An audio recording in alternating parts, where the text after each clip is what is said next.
Hello, my name is John Cox. On February the 3rd of 2014, I will be 69 years old. Some of you know me and my story or my personal history. Some of you are acquaintances and know parts of my story. Others of you don't know me at all. So let me tell you in summary my story and then why I am sending this video to you. I have a teleprompter that I'm using, so I was born third of 4 siblings who survived childhood. My father had abandoned us, and my mother was what is now called a working poor single parent.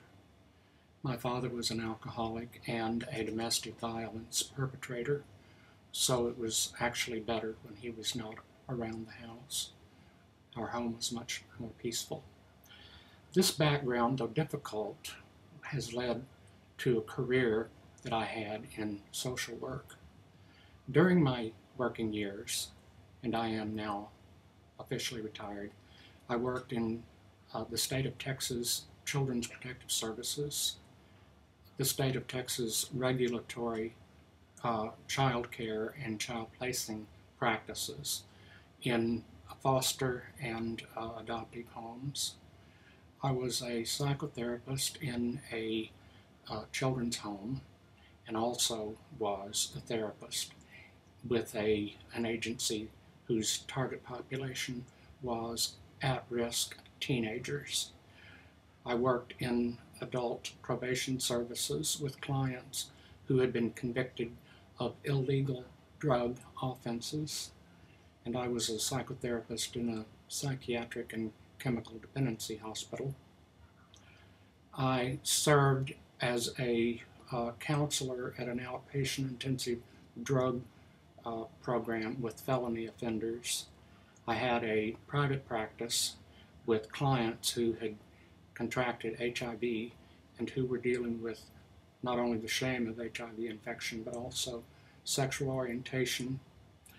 I worked as a medical social worker in a regional med-surg hospital, and finally I worked with inmates in a county jail whose offenses were domestic violence and or chemical dependency.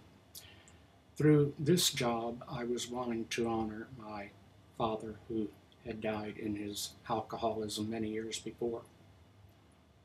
According to a psychiatrist who was Freudian educated, Erik Erikson created an 8-stage developmental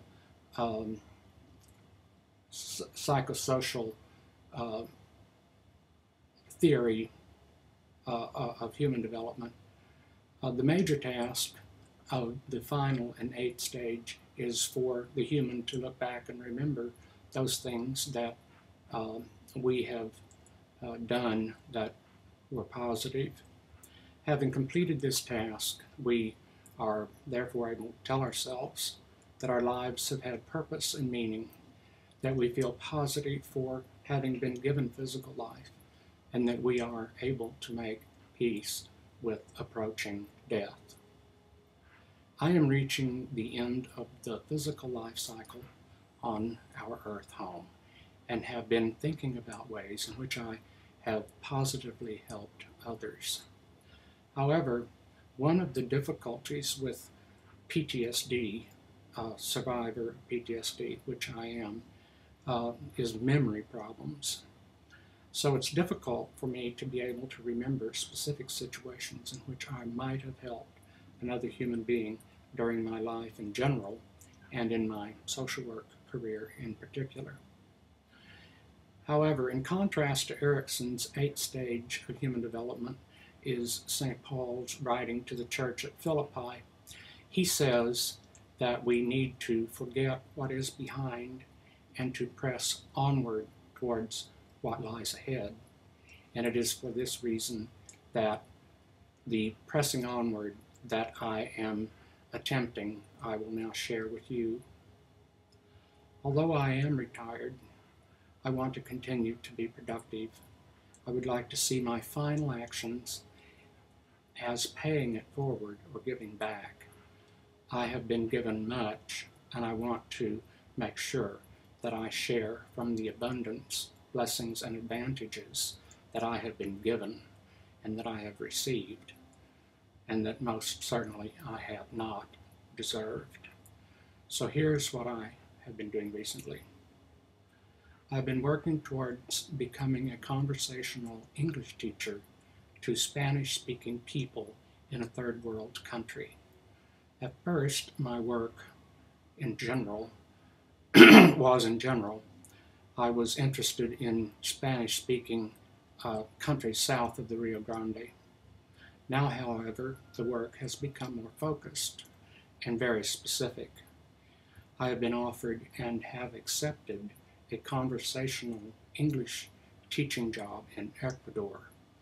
I have accepted based on my being able to fundraise my transportation to and from that South American country.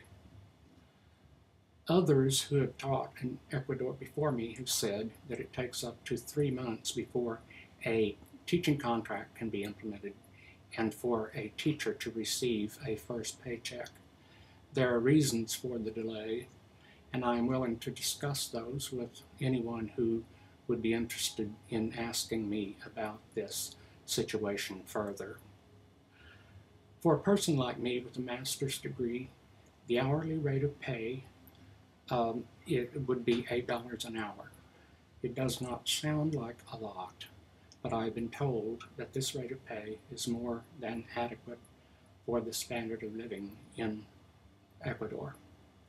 There are no benefits, so I would have no medical or dental insurance and have, of course, no retirement. There will be unforeseen expenses from moving from the U.S. to Ecuador that at this point I am unable to imagine. I would like to share with you one last quick thing regarding teaching conversational English in a third world country like Ecuador. English is already an international language in many parts, if not most parts, of the world. In other parts of the world, it's fastly becoming the international language. Ecuador is becoming a tourist destination, and tourists mostly speak English. My final paying it forward and giving to others before I die is to teach conversational English to Ecuadorians so that they have a greater opportunity to have higher paying jobs in the international tourist industry and also in other kinds of work as well. I would like teaching English to Ecuadorians as my final, on-purpose, random acts of kindness. It's likely that some of you will not leave the United States, travel to a third world country, and teach conversational English as a second language. However, for those of you who would like to be a part of helping Ecuadorians help themselves by learning conversational English, I offer you an opportunity for me to go, not only for myself, but for you as well. I would love to be your emissary and ambassador of goodwill, of paying it forward in a partnership between you and me that will help third world citizens in Ecuador find their way out of poverty. The teaching job is in a small Ecuadorian community in the Andes Mountains. It's in a small city called Guaranda. There is a small university there called La Universidad Estatal de Bolívar, or in English, Bolivar State University. The city of Guaranda, with its population of about 25,000 people, is situated up at approximately 9,000 feet above sea level. There are few residents who have ever seen a North American, let alone ever heard a North American speak English. This is why I feel a strong calling, or una vocación en español, to do this final project while I am still physically alive and physically able. I would like for others to be of help. Please help me to actualize this mission. In addition to helping with monetary or frequent flyer donations, Ecuadorians whom I will teach, and I myself as a teacher-learner, need your positive thoughts, positive regards, and your prayers. For those who are interested in following the progress of our partnership together, of my teaching conversational English in Guaranda, Ecuador, please use my blog to keep up with my progress and their progress. I will include the link to my blog in the written part of my presentation. For those of you who are led to donate, I have a PayPal account through which you can help, and it, as well as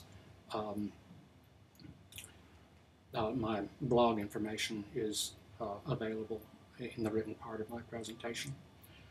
Thank you for working with me to help Guaranda Ecuadorians help themselves. Thank you for being a partner in this mission to help others. Please feel free to email me any comments, suggestions, or questions, and I will give my email address in the written part of this presentation. I thank you very much for your help, and I will visit with you later. Goodbye.